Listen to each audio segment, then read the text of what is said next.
Hey guys, this week's video is dedicated in memory of Masha Bas Bat Sheva. I want to start off by wishing a huge mazel tov to Jeremy Becker and Alyssa and to the whole family on their marriage this weekend. And it's such a huge mazel tov, and we're so excited for both of you. There's lots of stuff coming up. First Friday tonight. Really excited to see so many of you. This Tuesday night, launching the course Stop Chasing Happiness. Come check it out. Everything can be found on yjprochester.com. This week's Torah portion, Parsha Vayeira, there's a lot going on, jam-packed. But we have the binding of Isaac, the story of the binding of Isaac, which was a huge story. Everybody knows about the binding of Isaac. God commands Abraham to bring his son Isaac, his only son that he has with Sarah, the one that God had promised everything to, the whole future of the Jewish nation and everything, to bring him as a sacrifice. And Abraham doesn't flinch. We know the end of the story, that God sends an angel and he stops Abraham, etc. This still leaves so many questions. Is this the ultimate demonstration of faith in God?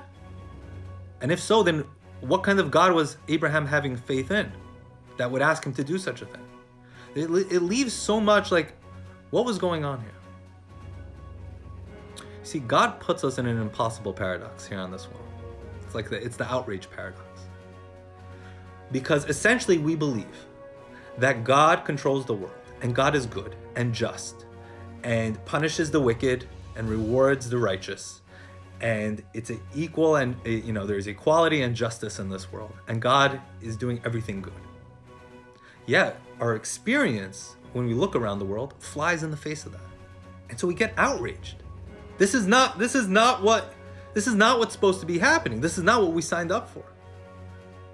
Yet to let go of either side of the paradox would make us our existence almost like we don't need to be here, right? To just be fine with evil and justify it and say, God has a plan, the evil we see in this world, and we just ignore it because we believe that, God does everything for a reason, and to justify all the evil in the world. And then what's the point of us being here? To leave the world exactly as we found it?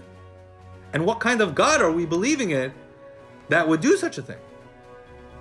To let God go and just, give up on God and say, you know what? There's no one running this world. Everything is random. There's no rhyme and reason to anything that happens. Well, then what's the value of our life?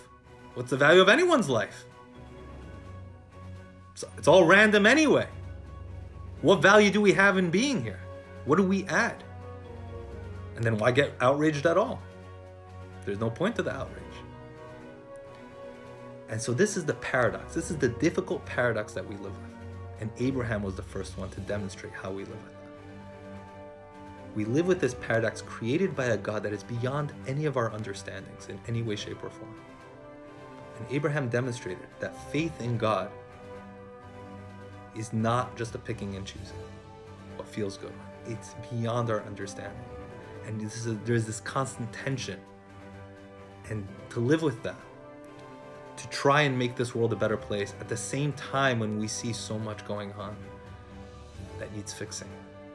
The students of the Baal Shem Tov once asked him, and they said, it says in the Talmud that everything that God forbade, said was forbidden in the Torah, he also made permissible. He had a counterpart that was permissible. For example, we're not allowed to eat blood, but we are allowed to eat the liver. We're not allowed to have milk and meat, but we are allowed to eat the udder.